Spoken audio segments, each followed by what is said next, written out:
دو تا نکته هست که برای اجرای ضربه چپ ما باید اونا رو بدونیم. پست امروز ما برای یک سری از بچه‌هایی که تازه میخوان شروع به تمرین ضربه چپ کنن.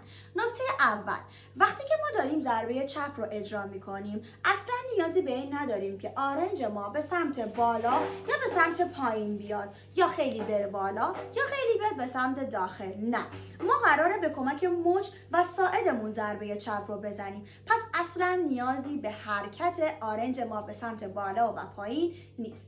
نکته دوم این که ما وقتی میخوایم ضربه چپ رو اجرا کنیم نیازی به این نداریم که دف رو به سمت بالا ببریم و ضربه رو بزنیم. نه، همون جایی که دف هست ما ضربه رو میزنیم. بله، یک مقدار به سمت بالا میره ولی نه اونقدری که خیلی به چش اون آدمی که داره شما رو نگاه میکنه بیاد.